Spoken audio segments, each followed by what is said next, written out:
ressuscité, il est vraiment et toujours ressuscité. Alléluia. Nous sommes toujours dans le temps de Pâques. Nous sommes le 2 mai, ça y est. Ça y est, cantate, comme dit aujourd'hui ce 4e dimanche après Pâques.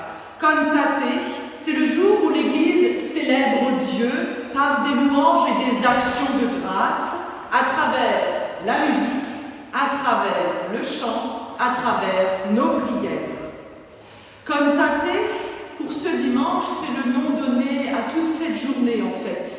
Nous nous souvenons du psaume 98 dans la Bible où il nous est dit « Chantez au Seigneur un chant nouveau, car il a fait des merveilles. » Alors avant de chanter, nous voulons méditer. Méditer avec ce psaume justement, qu'il soit nôtre dans votre cœur. Oui, chantez au Seigneur un chant nouveau, le Seigneur a fait des merveilles. La délivrance nous a été donnée par sa main et son amour nous a sauvés. Alors acclamez, acclamez le Seigneur terre entière. Acclamez-le, sonnez, chantez, jouez. Jouez pour le Seigneur sur la cithare et sur tous les instruments. Au son de la trompette et du cor, acclamez votre roi, le Seigneur.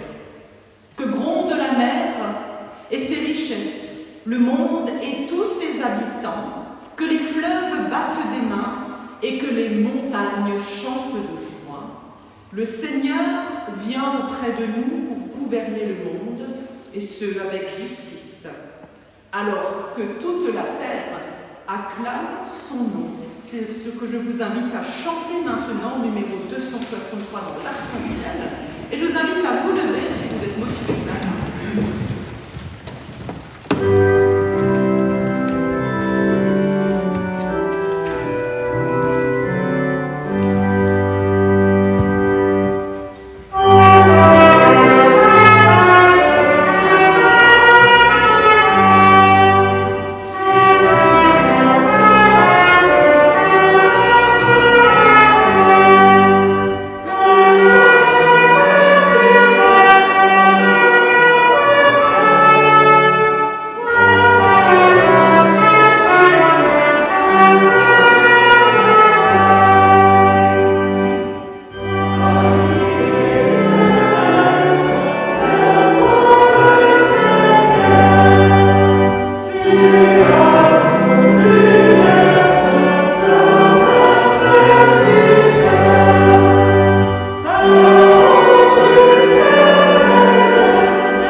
Repartir dans la vie.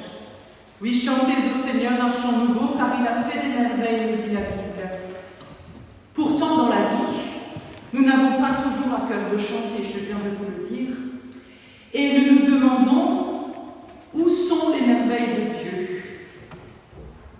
Nous pouvons, et je vous y invite maintenant, où que vous soyez dans votre vie en cet instant, dans vos pensées, dans vos émotions, vos sentiments, à prendre ce temps avec Dieu maintenant, en partage avec les frères et les sœurs en Christ ici présents, tous ensemble, mais aussi avec soi-même et devant Dieu, en silence, en lui ouvrant notre cœur, qu'il nous inspire à tous une mélodie du chant nouveau.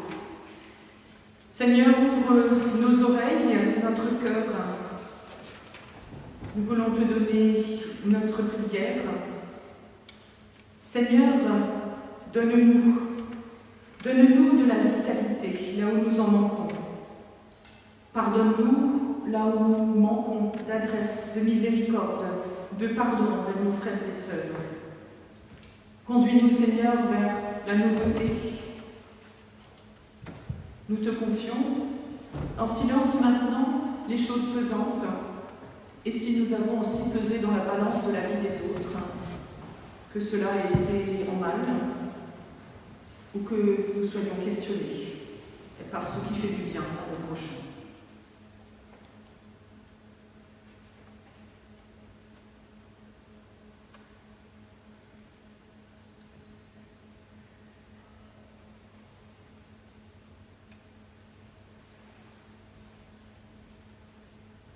Seigneur, faire silence devant toi n'est pas un aveu de faiblesse, mais en faisant cela, nous demandons ta miséricorde. Ouvre-nous à ce chant nouveau qu'est la vie retrouvée, la résurrection, celle-là même que tu nous offres chaque jour. Que le Seigneur nous accorde toute sa grâce et tout son pardon. Que là où nous flanchons, le Seigneur soit le pont qui nous mène jusqu'à lui. Grâce soit rendue à Dieu pour son amour, qui nous dépasse. Amen. Et chantons ensemble 2 fois Jésus-Christ est Seigneur. On reste assis pour chanter.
Donne-nous d'unir nos voix, Seigneur, à l'assemblée de toutes celles et de ceux de par le monde qui louent ton nom, qui chantent ta gloire.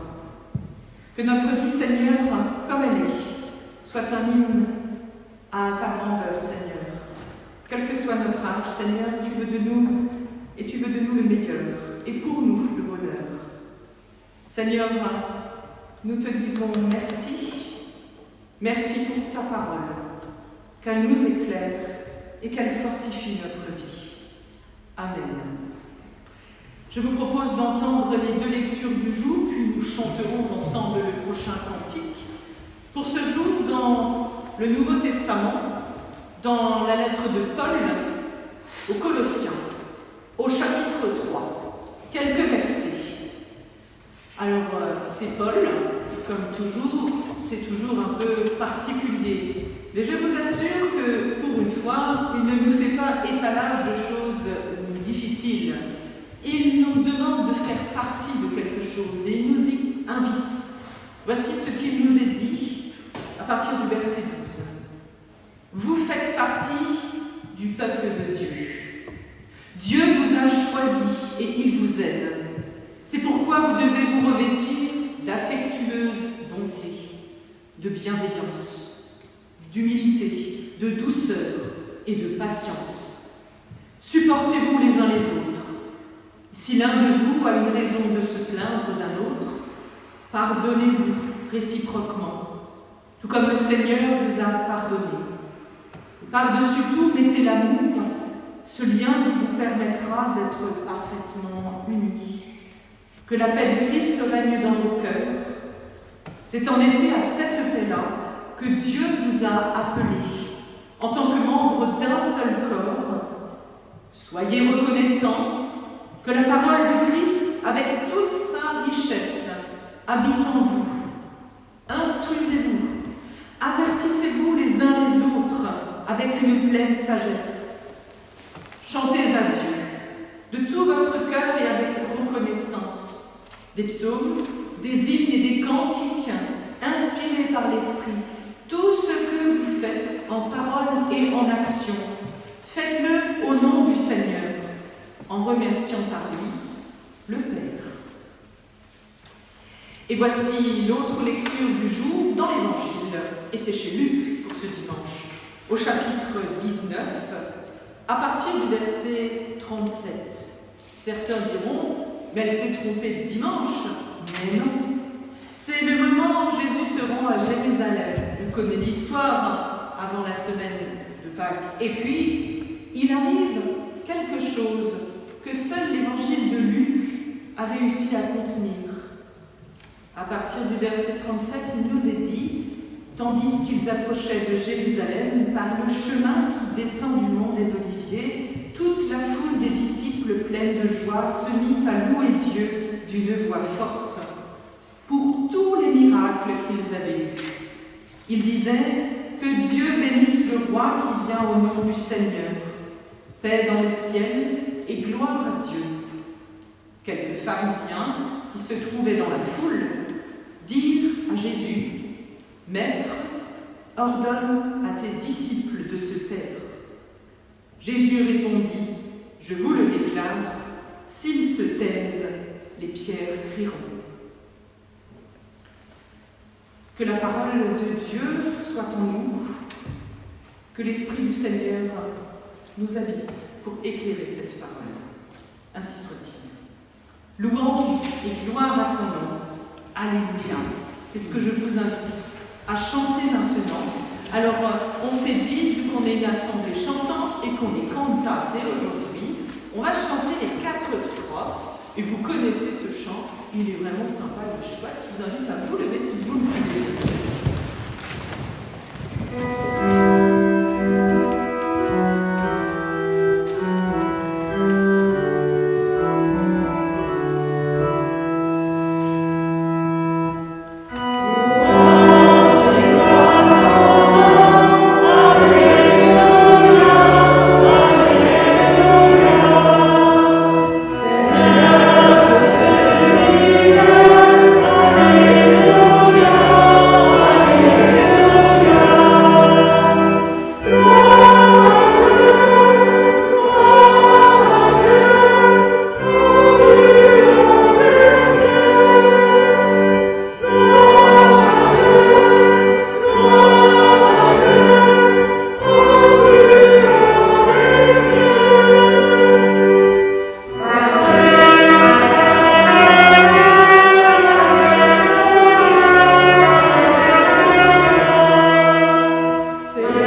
préparé pour aujourd'hui, pour la prédication, et alors même que je relisais avec vous à l'instant ce passage de l'Évangile, quelque chose m'a encore en plus frappé. Et oui, encore une fois, il a fallu se taire dans l'Évangile. Quelques pharisiens qui se trouvaient dans la foule dirent à Jésus: « Maître, ordonne à tes disciples de se taire. Allez, fermez vos bouches. » Qui ne s'est pas retrouvé dans la situation, déjà, sœurs et frères en Christ, de quelqu'un qui lui dit: « Écoute, c'est sympa, mais franchement, est-ce que tu ne pourrais pas un peu... » Ça vous est arrivé peut-être de le dire à quelqu'un: « Tu ferais mieux de te taire, hein? Tu ferais mieux de te taire. » Ben oui, pourquoi dit-on cela à nos semblables? Parce que l'on est gêné par ce qui va sortir de la bouche de l'autre, peut-être. Parce que l'on n'a pas envie soi-même d'entendre ce que l'autre a à nous dire. Parce que ça nous choque ou ça nous dérange. Peut-être parce que l'autre en abuse, peut-être. Ou tient des propos incohérents ou outranciers ou autres. Cet extrait de l'évangile de Luc de ce dimanche, outre le passage de Jésus qui va à Jérusalem, volontairement quelques versets, d'ailleurs rapportés seulement dans l'évangile de Luc, pas du tout dans les autres. Je me suis dit, mais pourquoi a-t-il fallu que ce soit le texte à méditer notamment pour ce dimanche l'évangile? Eh bien, souvenons-nous, il n'y a pas si longtemps que ça, finalement, on est le 2 mai, mais Pâques, c'était il n'y a pas si longtemps, nous ne sommes que le 4e dimanche après Pâques, finalement. Jésus fait son entrée triomphale à Jérusalem, monté sur un âne, accueilli par des habitants en liesse, en joie. C'est la fiesta, il loue Dieu d'une voix forte. On pourrait dire qu'ils chantent, ils crient aussi à Jésus. Ils entonnent un cantique, presque, pourrait-on dire. Mais comme toujours, il faut qu'il y ait un grain de sable dans ce bel événement qui se produit dans cette foule en liesse. Ou eh bien, il faut que quelqu'un jette la première pierre. Et comme souvent, ce sont les pharisiens. Allez, ils sont là aussi, forcément, et ils sont dans la foule avec tout le monde, et ils se permettent de dire à Jésus, qui passe, qui voilà, il n'est pas du tout dans le même état d'esprit: « Maître, ordonne à tes disciples de se taire. » Fais-les taire, ferme-leur la bouche pour être poli. On n'a pas envie d'entendre ce qu'ils vont dire, on n'a pas envie d'entendre ce que tu as à nous dire. Et voilà, qui a le dernier mot? Est-ce que ce sont les pharisiens? Eh bien, c'est Jésus qui répond, j'aime bien. Il leur dit: « Je vous le déclare, s'ils se taisent, les pierres crieront. » Alors, je ne sais pas si vous avez déjà vu des pierres qui crient et qui ouvrent la bouche. Les pharisiens veulent faire taire les disciples de Jésus. Oui, on comprend que Jésus n'est pas d'accord avec eux. C'est pour ça qu'il leur sort encore une fois une phrase énigmatique. Que veut-il dire quand il dit « S'ils se taisent, mes disciples », eh bien, les pierres crieront. Il y a 2 explications possibles, 2 hypothèses, non pas farfelues, mais très sensées. La première, ce que je vous propose, c'est que justement Jésus leur dit qu'il n'est pas possible de faire taire un disciple de Dieu. On peut en faire taire quelques-uns par la force, en les balagnant, en les faisant tuer, bref, en les crucifiant. Il y en aura toujours d'autres ensuite qui surgiront et qui viendront. Et même si on voulait les faire tous taire du même moyen, d'autres encore surgiraient. Et il y en arriverait encore. Malgré tous les efforts contraires, il y aurait toujours encore des disciples qui se feraient entendre. Même là où on n'attend pas grand-chose, même là, des pierres deviennent vivantes, comme des disciples, et leur foi est aussi solide que la foi de Pierre, celui-là même à qui le Christ a confié cette mission de bâtir et de continuer le chemin avec les premiers chrétiens. Cela fait écho aussi à Jean-Baptiste. Un peu plus haut dans l'Évangile, quelques versets plus haut, il y a cet homme qui dit à la foule qui venait le voir, parce qu'il baptisait les gens pour le pardon des péchés, il disait: « Je vous le déclare que Dieu peut utiliser ces pierres par terre pour en faire des descendants d'Abraham, tous ceux qui viennent à moi. » Cela résonne dans l'histoire de tous les chrétiens. Aucune persécution qui a eu lieu jamais n'a pu faire taire la foi des chrétiens. Si on veut faire taire un chrétien, eh bien, c'est peine perdue. C'est une interprétation, donc, on peut le dire, la première qui est heureuse et joyeuse. Tant mieux, ça veut dire que tout n'est pas foutu, alors. La deuxième explication possible de cette histoire des pierres qui viendraient à crier si on faisait taire les disciples, c'est qu'effectivement, si on arrivait, imaginez, s'il était vraiment possible de faire taire une personne, par exemple, si on disait maintenant, pour être sûr que quelqu'un se taise, on va adopter la même chose à tout le monde. On a vu au fil des siècles, qu'est-ce que c'est, faire taire un peuple. Ça fonctionne. Les conséquences sont toujours terribles. Les dictatures nous le montrent encore aujourd'hui, les pays totalitaires également, quand on fait taire la liberté de voir, la liberté de penser, d'expression, on fait taire l'humanité. Cela fait écho aussi à ce que dit Jésus d'ailleurs un peu plus loin. Il regarde de la ville de Jérusalem et il va se lamenter sur elle et sur le sort qui va lui arriver. On se souvient, il dira « Tes ennemis ne te laisseront pas pierre sur pierre ». Il le sait déjà, historiquement. Les premiers chrétiens ont vu d'ailleurs dans la destruction du temple de Jérusalem, qui a eu lieu 40 ans plus tard, en 70 de notre ère, ils ont vu la réalisation de cette parole, justement. Dès lors que nous refusons de laisser de la place à chacune et à chacun, aux avis même divers et variés, sans forcément vouloir les écraser, même si on pense qu'ils ont forcément tort, si nous voulons détruire l'autre, eh bien nous refusons de faire la paix, nous préférons la guerre, la violence, nous préférons abandonner les uns les autres, nous préférons la mort à la vie. Alors s'ils se taisent, ces disciples, les pierres crieront. Est-ce une parole d'espérance ou une mise en garde? Je crois que c'est un peu des deux. C'est assez complexe, assez mêlé en fait. Ce qui est sûr, c'est que les pharisiens, les maîtres de la loi de l'époque, les bons penseurs comme on dit, eh bien voulaient faire taire Jésus en pleine fiesta, en pleine fête. Ça ne devait pas coller. Alors, oui, dans la première lettre de Pierre, plus loin dans la Bible, il nous est dit, d'ailleurs c'est l'apôtre qui appelle tous ses destinataires à cela, à s'approcher d'un Jésus qui est une pierre angulaire, une pierre vivante, celle-là même qui a été un jour rejetée par les hommes, mais choisie par Dieu pour devenir un socle principal sur lequel on peut construire sa vie. En d'autres termes, approchons-nous de Dieu par Jésus, par la foi, comme des pierres vivantes, pour devenir aussi des êtres vraiment spirituels.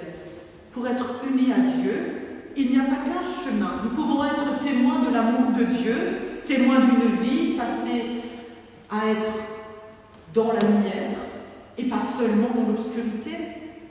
Vous êtes appelés à être des pierres vivantes, appelés à vivre, à partager la foi, même si tout semble obscur autour. Si on veut faire taire l'Évangile, on le sait, c'est vouloir faire taire aussi une parole d'espérance. C'est le désespoir qui menace. On ne peut pas faire taire les témoins du Christ, car il y en a toujours d'autres qui surgissent. Et surtout, là où on ne les attend pas. S'ils se taisent alors, d'autres pierres crieront. On en viendra même à dire que dans d'autres lieux où même la foi à Dieu ou à Christ n'est pas possible, il y aura d'autres témoins de la foi. C'est cela, je crois, laisser la place au mystère de la foi et aussi à l'Esprit de Dieu, qui souffle vraiment là où il veut. Alors, quant à vous, allons-nous nous taire?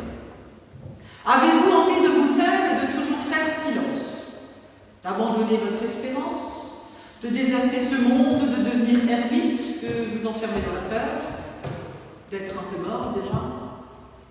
Ou bien avez-vous envie de vous lever comme des pierres roulantes pleines de foi et d'espérance?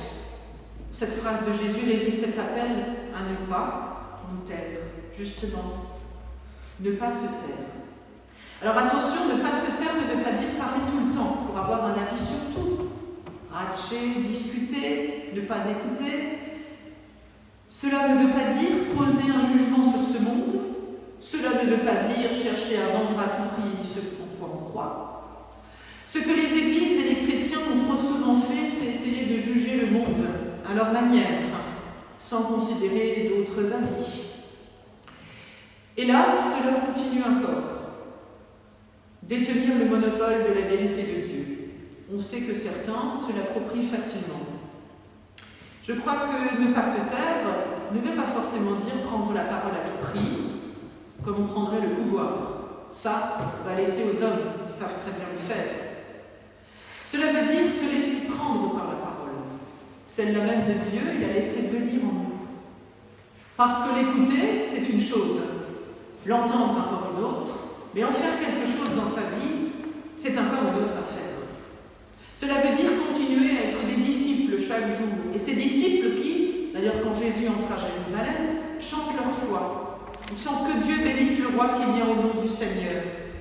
Ils sont des pierres vivantes déjà, et ils s'appuient sur cette pierre angulaire. Ils louent le Seigneur, ils le confessent, comme le Messie de la paix, un Messie espéré, et un Messie que nous espérons encore chaque jour de nos vies. S'ils se taisent, les pierres crieront. Dans cette phrase, c'est un appel. Pour ce monde, et pour tous ceux qui l'habitent, à chanter la louange au milieu des pleurs, à crier notre espérance, là où on nous dit que de toute façon, tout est déjà gagné. Ce sont les autres, ce sont ceux qui appellent à la haine, ce sont ceux qui détestent leur prochain, ce sont eux qui gagneront. Chanter Dieu, crier notre foi. L'Épître aux Colossiens nous le dit, le deuxième texte du jour que vous avez entendu tout à l'heure en première lecture. Il nous envoie dans cette nouvelle dimension, la reconnaissance, l'espérance. Tourner les regards de nos cœurs vers le Seigneur. Chanter à Dieu, même en période de pandémie de Covid. Nous sommes et nous pouvons chanter. Alors chanter avec notre bouche, même masquée, mais chanter aussi avec notre cœur. Faire, être, en parole ou en action, remercier Dieu. C'est en cela que nous faisons partie d'un peuple qui est celui de Dieu, pas seulement partie d'un pays, pas seulement partie de l'Union européenne, etc. Partie d'un peuple qui est bien plus grand que toute chose. Un peuple imparfait, certes, car humain. Un peuple qui, au fil des siècles, s'est beaucoup trompé, mais un peuple qui est toujours aimé de Dieu. Et si nous ne comprenons pas pourquoi aujourd'hui les choses ne sont pas encore meilleures qu'hier et que nous espérons tous vraiment aller mieux, regardons d'abord ce qui règne dans nos cœurs, vraiment, sincèrement. Car si nous voulons faire taire ce qu'il y a de bon, il nous faut regarder si nous voulons faire d'abord taire ce qu'il y a de bon en chacun de nous, pour nous laisser mourir un petit feu et délaisser bien vite le cœur de la foi en Dieu. Par exemple, pouvons-nous laisser dire, pouvons-nous laisser courir les bruits que toute forme d'extrémisme religieux, toute forme de racisme, de xénophobie sont possibles en tant que chrétiens? Sommes-nous appelés à aimer la haine ou l'amour? À nous de faire le choix. Quelles que soient les occasions, quel que soit ce qui peut être dit ou qui est véhiculé, que ce soit sur les réseaux sociaux, les propos apportés à certains, les convictions données à d'autres, les partis politiques ambiants qui mènent les uns contre les autres, quels qu'ils soient, de quel que soit le bord politique d'ailleurs. Nous sommes et vous êtes libres, mais notre liberté nous incombe une responsabilité en tant que chrétiens. D'où la liste énumérée par l'apôtre Paul dans cet épître aux Colossiens, pour nous aider à vivre, à nous supporter les uns les autres, à bien vivre ensemble et franchement à faire preuve de patience. Ce qui compte, c'est donc la paix du Christ, nous dit cet épître dans nos cœurs. Cette paix à laquelle nous sommes appelés, et c'est cela la réponse à l'appel que Dieu nous fait. Il nous dit « Je t'aime », comment vas-tu répondre à cela dans ta vie? Comment voudras-tu me répondre? Question à se demander en ce jour. Comment puis-je répondre à Dieu lorsqu'il me dit qu'il me bénit et qu'il m'aime, qu'il est avec moi chaque jour? Comment faire découvrir cela à tous ceux qui sont autour de nous, sans tomber dans les excès, sans tomber dans la haine, sans tomber dans les conflits ouverts avec les autres? La foi nous pousse à être des témoins, non pas des prosélytes, mais des témoins, en parole pour avertir et en acte pour rendre d'abord concret cette espérance que nous avons reçue. C'est cela, ne pas se taire dans la foi. C'est avertir. Chères sœurs et frères en Christ, puissions-nous nous laisser transformer chaque jour pour vivre cet éclat de l'amour de Dieu et de l'amour du prochain envers lui. Que cela se traduise par nos chants. Aujourd'hui, tout à l'heure, sous la douche demain matin. Bref, les petits instants de bonheur, les prières, les actions. C'est comme cela que nous accueillerons chaque jour le Christ et continuerons à l'accueillir dans la nouveauté de nos vies, simplement par le chant de l'amour. Cantate pour aujourd'hui. Que l'amour de Dieu soit votre cantate de chaque jour, sœurs et frères en Christ. Qu'il en soit ainsi. Amen.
Seigneur, en ce jour où l'Église nous invite à te chanter de manière nouvelle dans nos cœurs, dans notre vie, que nos voix se joignent à celles de tous nos frères, de toutes nos sœurs, dans la foi.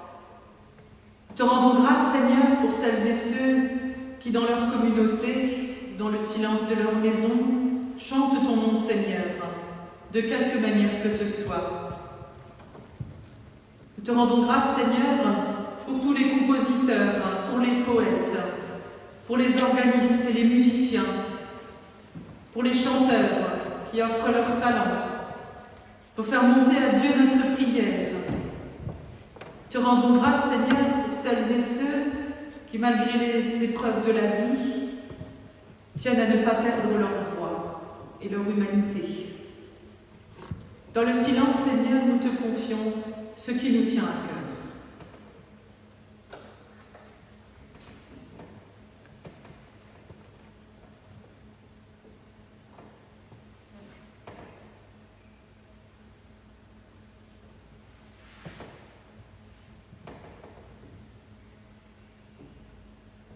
Seigneur, que notre prière soit notre louange également.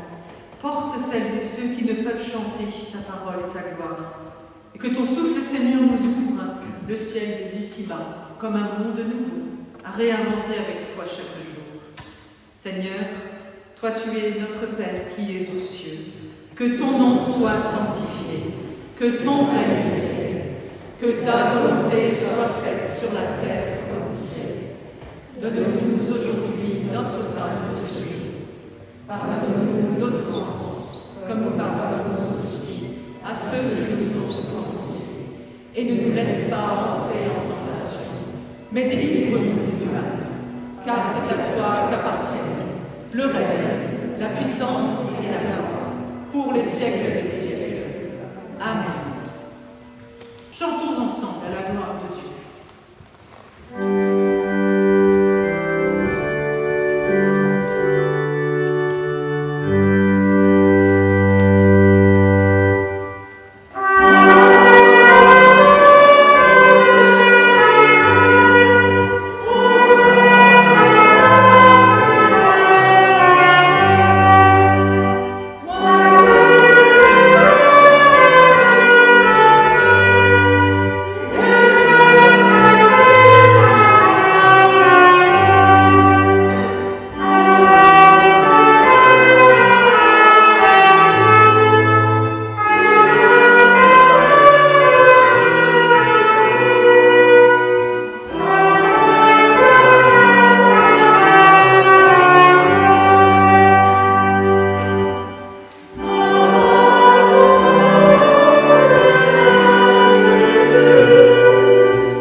Et dans la paix de Dieu.